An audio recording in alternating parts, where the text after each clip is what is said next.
Hello, I'm Lucy, and welcome to Undies on Air. It's a 3-part investigative special for She's Out There, Women's Health Tasmania's podcast about sexual and reproductive health. Before we get started, can I ask you a question? Well, I already did, so let me ask you another. Do you want to have a better period? Ooh, another question. Do you want everyone who has a period to have a better period? On this show, we aren't going to talk about periods themselves, but what we are going to talk about is 3 things that have a huge impact on how we experience our periods. And they are, in no particular order, drum roll please, period poverty, pads and tampons, and the big one, the period taboo.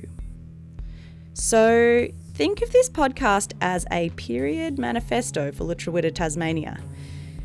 We hope you walk away feeling strong, feeling fired up, and full of knowledge, because you know what? Knowledge is power. So here we go. Part 1. I'm sorry to tell you this, but your period has been hijacked.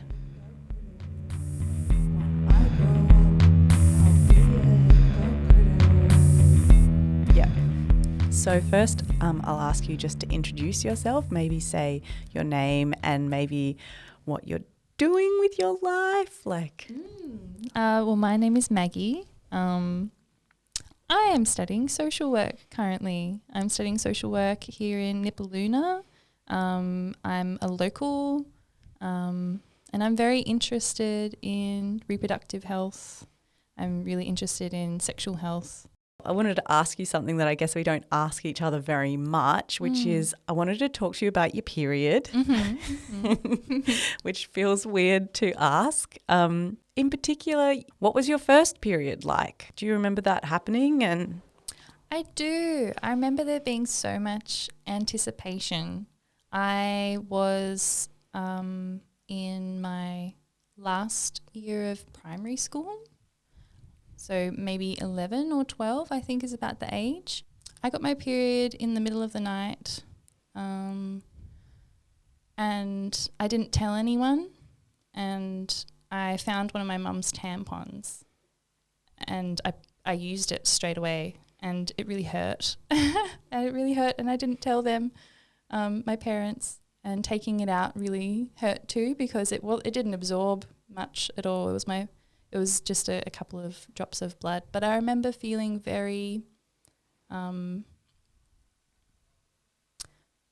maybe, what's that phrase people say when they're anticipating something but it didn't quite happen the way that they wanted it to? So kind of like being like let down? I felt a bit let down, yeah. I didn't get the celebration that I thought was coming for me. And I also felt really sick in the tummy and sore in a way that I hadn't before because I had my period and I was cramping. But yeah, that's a strong memory of mine. Yeah. And so did you, like you said, it was in the middle of the night and you didn't tell anyone. Did you tell someone the next day? I did. I got home from school. My mum got home from work. And then she told my sister as well, and my sister gave me a couple of pads and said, "You'll work it out." And I did work it out. They were quite intuitive. I was really happy not to be handed a couple of tampons, but there weren't very long conversations about it. Maybe there were some conversations in anticipation, like I will get my period one day, chatting about that with my mum, but it wasn't something that I talked to my father about, and it wasn't something that I talked to my brother about. Yeah, it was a non-event, despite thinking that it was going to be an event. Yeah.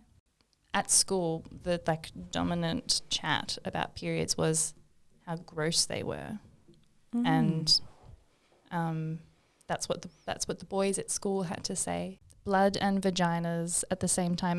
I guess it must have just been such a weird thing to get their head around, but it did mean that there weren't any other kinds of conversations about periods. It was about how much they sucked, and about how much they hurt, that they were gross, that quick, I need a tampon, I'm going to stain my jeans, don't let anyone see the blood.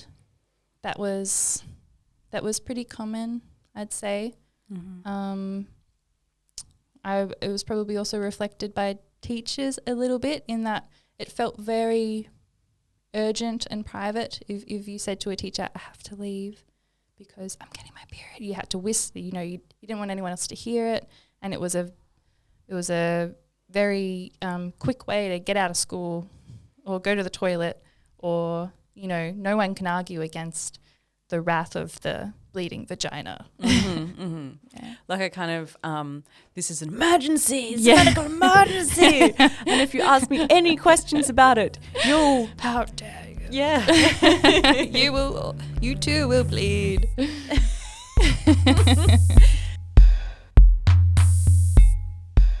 Okay, so me and Maggie can laugh about it now, but what the heck is going on with this terrifying spectre of the bloody vagina? And what about the silence in her family? What's that about? Why was her period a non-event, a secret? Well, Maggie's not alone.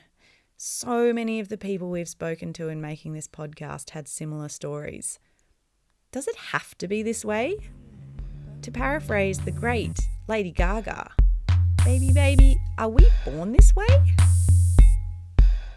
Nobody is born with menstrual shame. We don't come in already like, oh my God, this is going to happen. We are taught it. That's Jane Bennet. Jane has been working on the issues of menstrual health and natural fertility for over 20 years.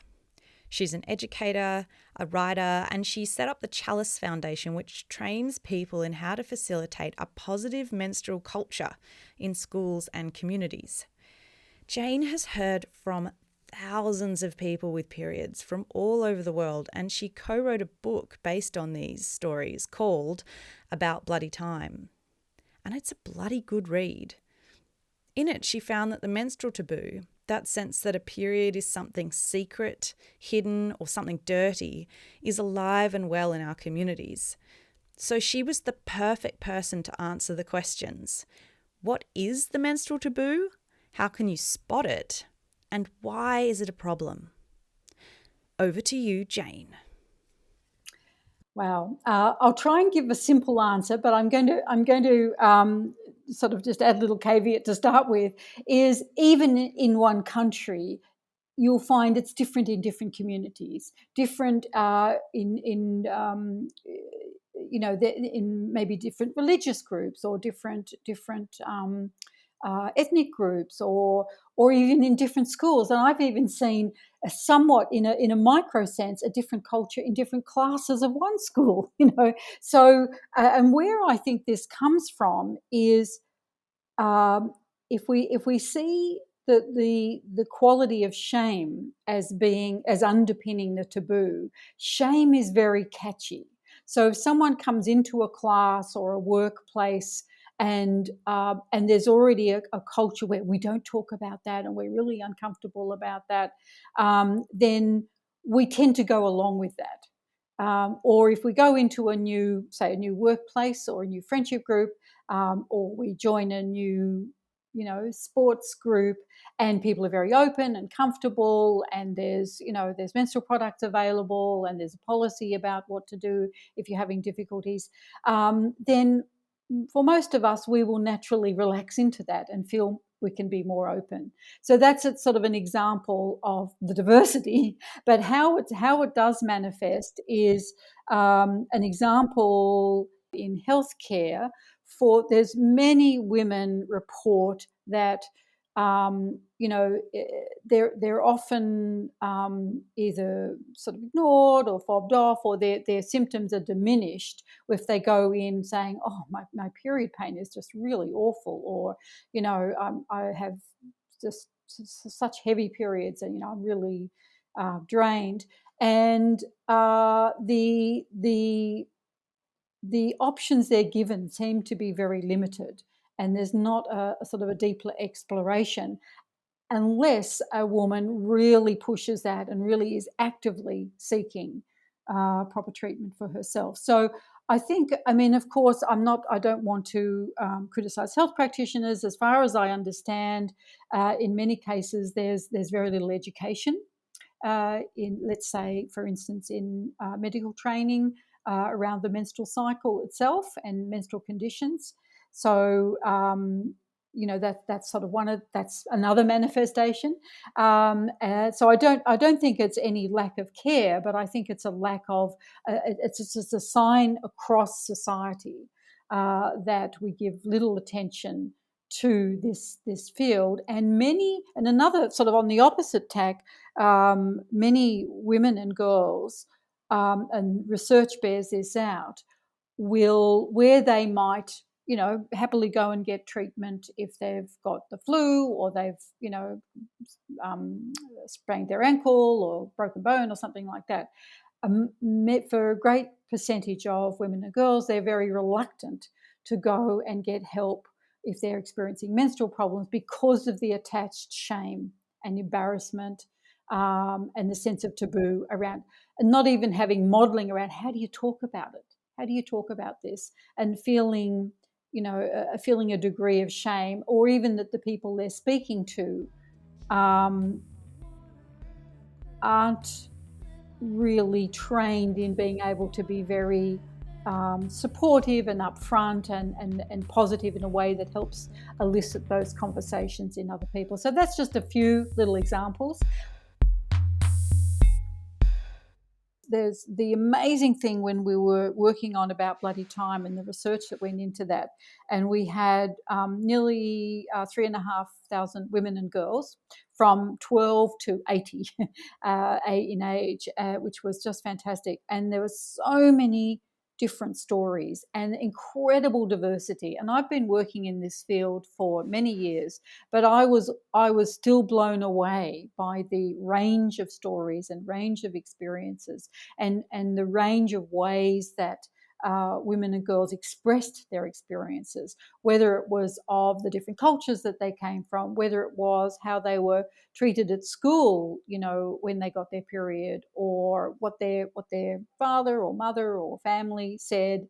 And while there were certainly positives, and there were certainly some amazing stories in that vein, the skewing was often toward definitely toward shame, embarrassment, isolation, loss of self-esteem, lack of body confidence, emotional, psychological impacts, and so on and so forth. So when you're talking about that, the shame, like the body shame, the low self-esteem, the psychological impacts, I mean, to me, that's also sounding a lot like some of the other ways that I guess women and girls experience, well, patriarchy, sexism as well. Is the menstrual taboo like a key part of the way sexism operates? My personal view is that it's like the keystone, or the foundation stone. It really is the most unconscious, and yet it really feeds all the others.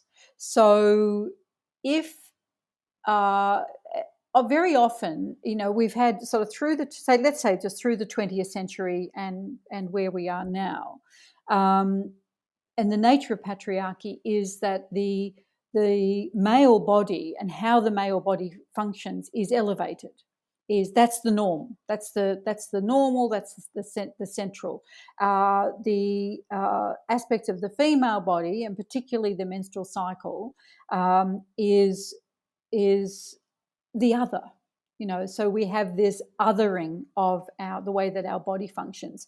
There's aspects of a female body, the sort of conception and pregnancy and birth, that is perhaps generally has a more positive view because it's productive in a patriarchal sense. So if you think about how the menstruation and reproduction and how it fits with reproduction is taught in schools, I'm being very very general, so please forgive me, all those people who teach wonderful, wonderful courses in schools. But very often it's what I would call the plumbing approach, and it's just hooked. Other than there may be a bit of education around pads and tampons, but and where to put them, but largely it's attached to reproduction. And the way that it works is, okay, here's the egg, here's the internal structure. Here is the ovulation. Here's the sperm in the egg. There's conception. Then we go through all the stages of pregnancy and birth. If there isn't a conception, then the egg disintegrates. This is what happens to the lining of the uterus, and after a certain time, it's then released through the cervix. Okay, there's nothing wrong in that. However, given that in the Western world, for the average Western woman, 99.5% of her ovulations will finish in a period. So what about all of that? What is elevated in this is ovulation, conception, pregnancy, and birth. That's valuable and productive in terms of the patriarchy. Whereas most of what we experience is a menstrual cycle, unless we're having therapy or using hormones to eliminate that. But naturally, the default is the menstrual cycle. So what about that? What about understanding which we're starting to get some research coming through to show us the value of a regular menstrual cycle, and particularly the value of ovulation. Because if we ovulate, we have progesterone. If we don't ovulate, we don't have progesterone, or very, very little. And by having regular progesterone over years, it impacts us for the rest of our lives. It is great for our heart health. It's great for our bone health. And really helps make our health more robust well into our menopausal years. So we're starting to see this research, and that's very much on a physiological level. On another level, on a sort of emotional, psychological level, women who pay attention to their cycle and come to see how they are at different stages of their cycle, accept and work with their cycle and their different energies and the different qualities at different times, actually in many cases come to really value that and work with these incredible changing and evolving states that they can experience through a cycle, which can become very fascinating, and also very much to do with a cycle of creativity, a cycle of well-being, rather than, this is an annoying thing I've just got to try and ignore and live with.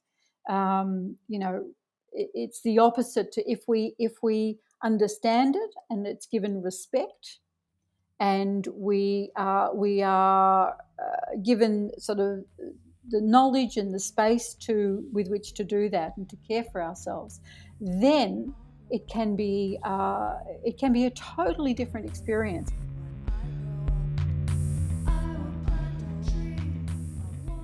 Talking about how things are for you now in terms of your period, Mm-hmm. like, do you still feel like it's gross? Great question. No, I don't. And I think it's really cool. And I have to say that one of the menstrual products out there that really changed my relationship with my period was the menstrual cup, because for the first time I was in a way handling my blood. I got to see it all at once.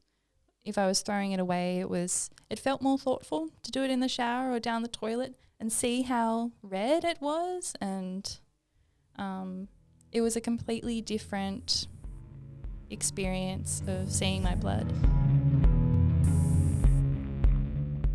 So how do we normalize menstruation?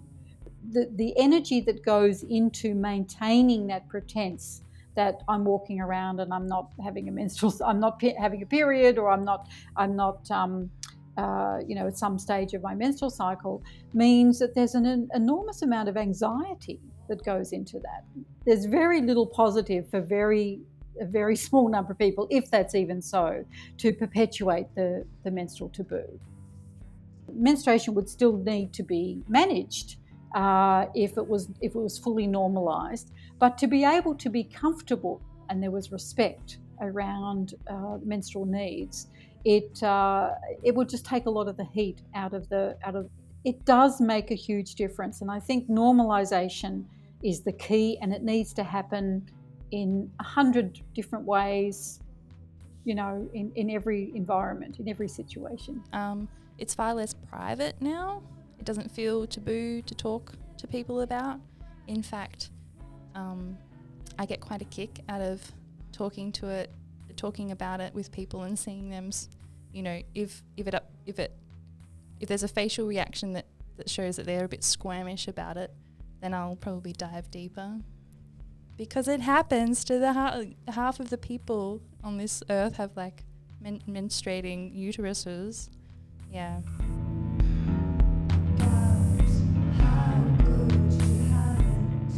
Okay, you heard it first.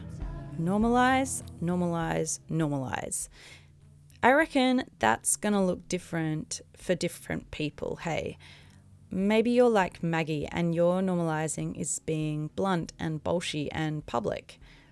Maybe it's taking your hot water bottle to work with you.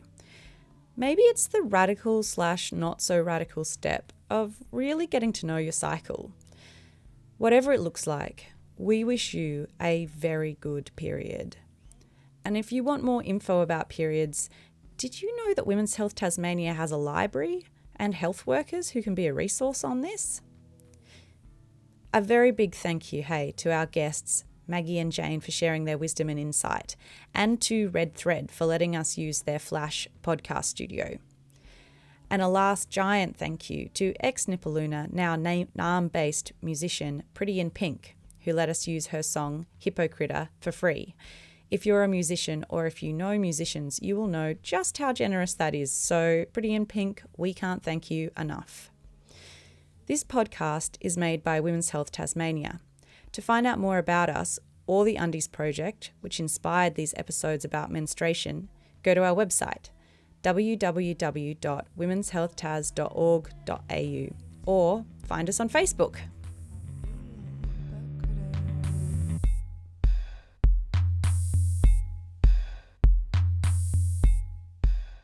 This podcast was recorded on the lands of the Muwinina people down in Nipaluna, Hobart. We extend our respect to their elders, past and present, and we acknowledge the Tasmanian Aboriginal people across Lutruwita, Tasmania, as the ongoing custodians of this land. Always was, always will be.